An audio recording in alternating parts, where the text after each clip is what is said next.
All right, got the music queued up, got the hair in place, got everything ready to go for this Wednesday edition of the Morning Pit here on youtube.com/Panther-Lair.com. We just talk recruiting all the time at this time of year. And I mean, recruiting is something you could probably talk about at all times of the year, but when it's the fall, we're going to be talking about the football games. When it's the winter, we're going to talk about the basketball games.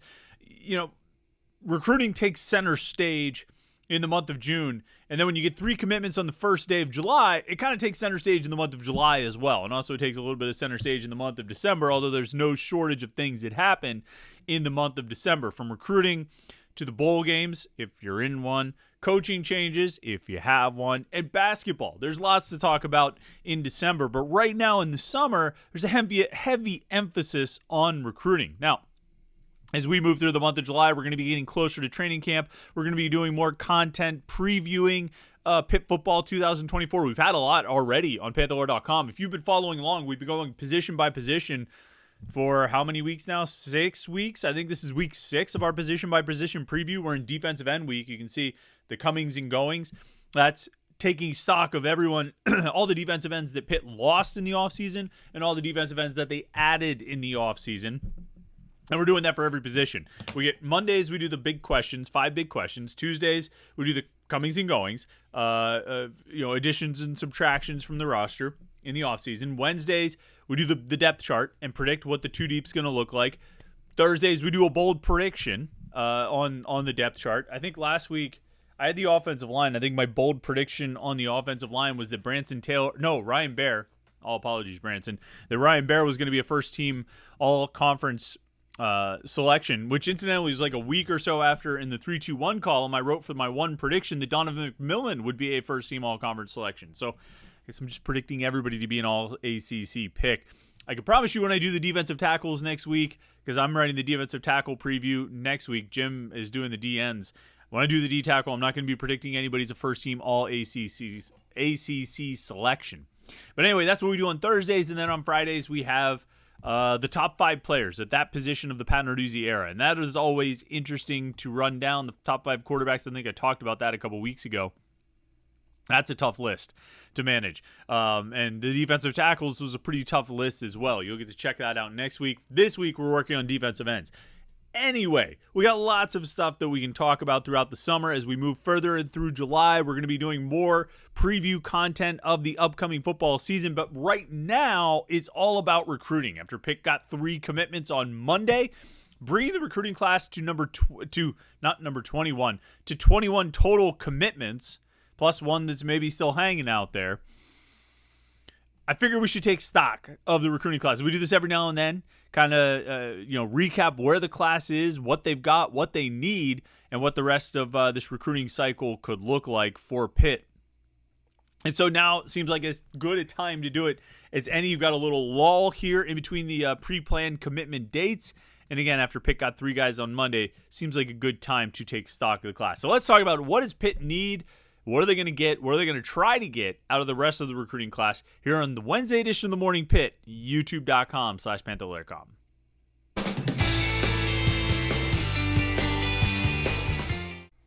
All right, it's Wednesday. It's the middle of the week, hump day, whatever you want to call it. It's Wednesday, and this is the Morning Pit here on youtube.com/Panther-Lair.com. Of course, every Wednesday night, we have our live Panther-Lair show right here on youtube.com/Panther-Lair.com. You can catch that. We'll go 8:30. You can catch that tonight at 8:30 p.m. right here on youtube.com/Panther-Lair.com. It's the best place to get all of your Pitt sports coverage. At least your video coverage is right here, youtube.com/Panther-Lair.com. And like I say, the live show tonight at 8:30. We'll do it at 8:30 because it seems like more people tune in when we start at 8:30. And even when we start the show at 8, people still tune in more at 8:30. I don't know why that is, but we'll give in to the people, and at least for tonight, we'll do it at 8:30 p.m. So tune in then. Jim Hammett and I will talk a little bit of Pitt sports here on youtube.com/Panther-Lair.com. And then all the other video content that we have here on the YouTube channel. These daily Morning Pitt videos, the live show, interviews, highlights, press conferences, all those things. youtube.com/Panther-Lair.com. Click the subscribe button. It's right down there. Click that, and we'd appreciate it. Also, like this video, because we like you. Don't forget the website, Panther-Lair.com, Pittsburgh.rivals.com, the most comprehensive source of Pitt sports news on the internet football, basketball, and recruiting. You find it all at Panther-Lair.com and message boards to talk to other Pitt fans. All right, let's talk about the recruiting class. Pitt's 2025 recruiting class, now up to 21 commitments. That escalated quickly. They're actually, as of last night, the last time I looked, they were ranked number 26. That recruiting class was ranked number 26 in the nation. That's pretty good, right? Obviously, there's a caveat that comes along with it. They have one 4-star recruit. The class that's right ahead of them, Texas, number 25, has 8 4-star prospects. Behind them, Oklahoma State has 3 4-stars. Arizona State has 3 4-stars. Stanford has 3 4-stars. Kentucky, the number 30 class in the nation, has 6 4-star commitments. Florida State, the number 36 class in the nation, with 1 5-star prospect and 8 4-star prospects. That's the entirety of Florida State's recruiting class. 8 4-stars and 1 5-star. Now, you tell me what's a better class, and I don't even need to single out Pitt here. Let's talk about Syracuse. Syracuse has the number 23 class in the nation. Actually, you know what? We won't even pick on Syracuse. Let's pick on Duke. How about we pick on Duke? Because Duke right now has the number 22 recruiting class in the country, and all 22 of their prospects are 3-star recruits.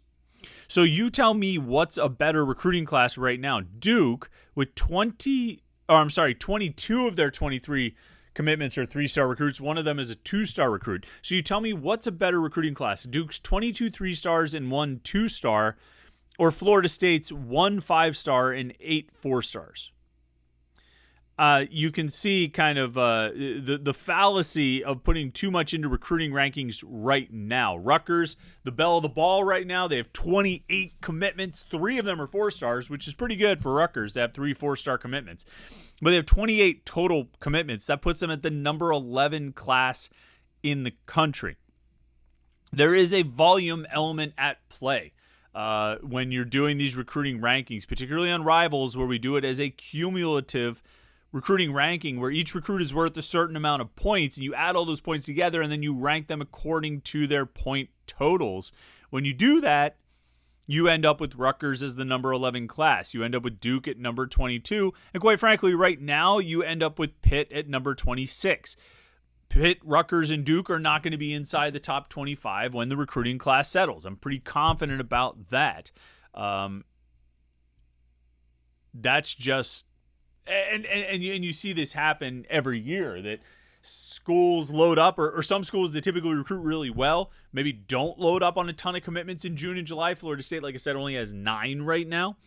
And so they end up being ranked lower than where they're going to end up. Because if your class is starting with 1 5-star and 8 4-stars, even if you just add 10 3-stars or 11 3-stars the rest of the way, you're going to have a top 10 class or a top 15 class. So, you take the rankings right now with a grain of salt, but it's cool to look and see that Pitt has the number 26 class in the country. Not going to complain about that. Not going to make any arguments there. Of the 21 commitments, you look a little bit closer at how they break down. Like I say, there's the 1 4-star commitment. That is Mason Alexander, the cornerback. After that, it's all 3-stars. Although for some reason, Akram Onagmi, the offensive lineman from England, is still to receive stars. He is unstarred at this point. He's a 5.5 on the Rivals rating scale. And, we've talked about the rating scale before. Within each star ranking, there are new, sort of subsets of the rating scale. If you're a 5.3, that's the lowest, or a 5.4. You're a 2-star prospect. If you're a 5.5, 5.6, or 5.7, it's a 3-star range. 5.8, 5.9 is the 4-star range. 6.0, 6.1 is the 5-star range. It's some real American measurement nonsense to do it that way, 5.3 to 6.1, who picked this arbitrary range, but that doesn't matter. What matters is Akram Onagmi is a 5.5 rated recruit, but as of yet, he is unstarred. There's some sort of fault in his stars in that he doesn't have any. So he should have some. He should be a 3-star recruit, just like the bulk of this class. Again, 21 commitments, 20 of them are 3-star prospects. We're going to count El Nagmi just for the purposes of this discussion. And then Mason Alexander, the 1 4-star. Within the 3 stars, there are 4 3-stars that are ranked 5.7. So that's the highest 3-star ranking. That's Tony Kinsler, Elijah Dotson, Saquon Smith, and Josh Garrier. There are 4 5.6 4-stars. Trevor Summers, Mason Heinschel, Justin Thompson, and Khalil Sterling. And then the other 12 guys are all 5.5 3-stars. So more than half the class is that sort of low end of the 3-star range. But we don't need to repeat the same thing over and over again about Pitt traffics in 3 stars. That's where they're going to make the bulk of their roster. The best players they've had over the Narduzzi era and probably longer have been 3-star recruits for the most part.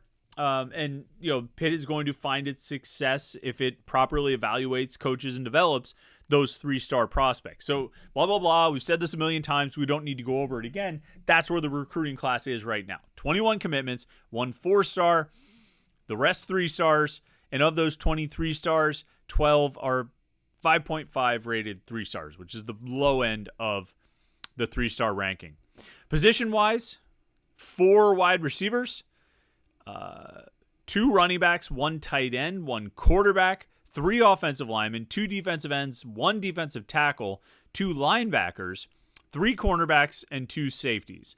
And we're sort of going off what the projection is right now, what we think these guys are, or what we think they'll do, what we think they'll be, either from what the recruits have told us, what our own eyes tell us, and what our sources tell us that what the Pitt coaches are thinking. So we look at the defensive backs, and like Elijah Dotson could play corner or safety. I know I talked about him being yesterday I talked about him being a safety. I've talked about him being a safety a number of times, but I think they're actually going to start him off at cornerback. Just kind of based on different conversations we've had. Emmanuel Taylor and Justin Thompson, I think, are both listed at different positions. No, Thompson's listed as a linebacker, but Emmanuel Taylor is listed in the Rivals database as a wide receiver. He's going to be He's going to be a linebacker in Pitt's defense. A few others. Trevor Summers listed as a defensive end, but he's going to be a defensive tackle. Julian Anderson, I think, is listed as an athlete. He's going to be a defensive end. And Denham Cook is listed as a linebacker. He's going to be a defensive end as well. And so you have some versatility in there. Sean Lee listed as an athlete. He's going to be a cornerback. Josh Gurrier listed as an athlete. He's going to be a safety. I think just kind of looking at some of the others, Ja'Karian Turner listed as a wide receiver, could potentially play some running back. I wouldn't be surprised to see that with a few of these guys. I think Bryce Yates, Demarion Folks, and Khalil Sterling will mostly be wide receivers. I think Tony Kinsler and Saquon Smith will mostly be running backs, and then I think Ja'Karian Turner could do a little bit of both. Max Hunt is going to be a tight end, although he's got some receiver skills to him, and certainly Mason Heinschel is going to be a quarterback. We'll start with quarterback, and I think quarterback's an interesting position. They've got Heinschel committed. He's been committed since March. But you remember the day after Mason Heinschel committed, they offered another quarterback. They offered Lachlan Hewlett, who's still out there on the board. And it became clear at that point that Cade Bell was interested in the possibility of taking 2 quarterbacks in the 2025 recruiting class. I don't think that was something we really considered all that much, but it was pretty clear from that offer. And then subsequent conversations we've had with recruits or other sources, it's pretty clear that even as recently as last month, like a couple weeks ago, the coaches were still talking to prospects about how the possibility and maybe likelihood of taking 2 quarterbacks in this class. Do they need 2 quarterbacks in this class? I mean, I'm sure they would like to add some more bodies and fill things out a little bit. Right now, you've got Nate Yarnell as a redshirt junior. You've got Ty Diefenbach and Eli Holstein as redshirt freshmen, and Julian Duggar as a true freshman among the scholarship quarterbacks. I guess if you want to have some insurance against the possibility of, guys transferring. Let's say Eli Holstein beats out Nate Yarnell this year for the starting job.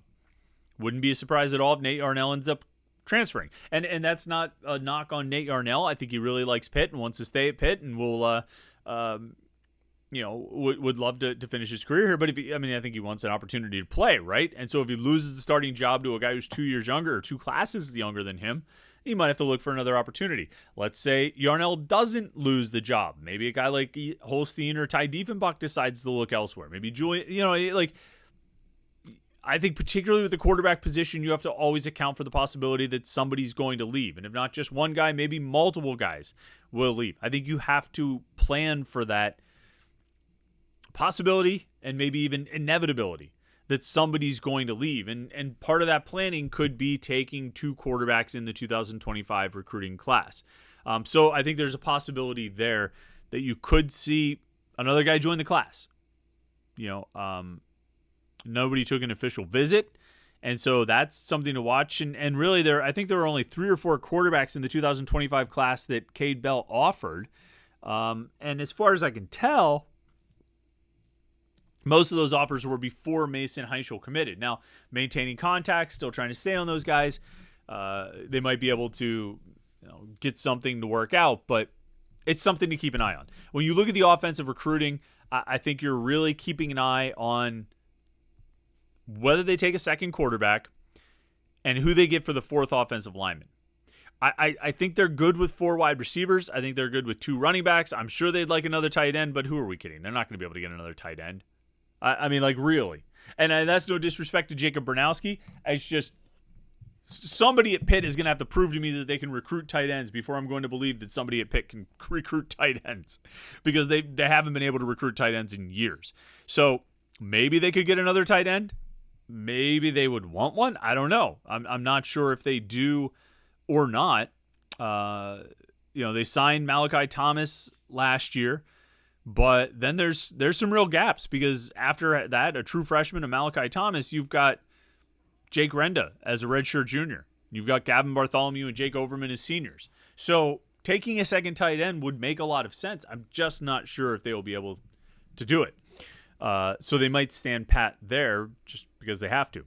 Offensive line, they've got 3 offensive linemen committed. I think they want one more. I think they want a tackle, and I think they want it to be Jordan Fields, the offensive tackle who visited Pitt in June. I think that's who they would like to land for that spot. And that could be kind of the end of offensive recruiting. I mean, they've got 6, 7, 8, 11 guys committed right now. If they take one more offensive lineman, that's 12 offensive recruits. You don't always go for a 50-50 split between offense and defense, but somewhere around there. And if they take a second quarterback, what did I say? They had 6, 7, 8, 11. The offensive lineman would make it 12, and a second quarterback would make it 13. I could see this recruiting class growing to 24, 25, or 26 or something. But unless it gets past that, then you're talking about half the class or more being on the offensive side of the ball, which I do think reflects to a certain extent the personnel losses they've had, either in terms of guys who have transferred or guys they've just missed on, and also reflect maybe what the staff thinks about the state of the roster, and state of the offensive roster in particular. We talked last week or the week before about whether they're taking too many offensive skill guys, if they need to slow down there, if they need to, whatever the case may be. I think they're good there. They've obviously gone hard on receivers and running backs. I think they've hit the marks that they want to go for. I think if it was a unique player, and we could probably say this at just about any spot, there are still no matter what guys out there, those recruits who you will take commitments from no matter what. Those guys are still out there. But if they don't get any of them, I think they're okay with the 6 that they have, the 4 receivers and the 2 running backs. So offensive recruiting, and I'm looking at the time here, and I'm seeing that we're already up to the 20-minute mark, so it looks like this is going to be split into 2. Offense today, defense tomorrow. That wasn't the plan coming into it, but plans change. Offensive recruiting, I think what you're really looking at, you're keeping an eye on whether they take a second quarterback and who they get for the 4th offensive line spot. And I think that'll pretty much do it for offensive recruiting in this class, up until the point that they have, get a surprise or something late in the cycle, which is always possible, maybe even probable. So we'll see what they're able to do, see what they're able to pull off. So That's what I expect. That's what we think Pitt needs, or how they're going to finish the class on the offensive side of the ball. Tomorrow, 4th of July, let's talk about what Pitt needs on the defensive side of the ball, how they're going to finish the class on that side of it. Should be an interesting conversation, looking at some of the numbers, what they've already got and what they need to fill in where they need help. This class, I mean, it's not full, but with 21 commitments, they're getting pretty close. So we'll see where they go from here. We'll talk more about the recruiting class and remaining needs on the defensive side of the ball, and then the class overall tomorrow on the Morning Pitt. So make sure you like this video and subscribe, youtube.com/Panther-Lair.com. That way you don't miss any of our Pitt video content. All day, every day, we're talking about Pitt sports, youtube.com/Panther-Lair.com. No, see, I mixed them up again. My brain gets scrambled at the end of these videos. All day, every day, we're talking about Pitt sports on the message boards at Panther-Lair.com, Panther-Lair.com, Pittsburgh.rivals.com to get all of your Pitt sports news. All right. Like and subscribe. Check out the website, and we will catch up with you tomorrow. Thanks for watching today. Have a good rest of your Wednesday. Live show tonight at 8:30. See you tomorrow. YouTube.com/Panther-Lair.com.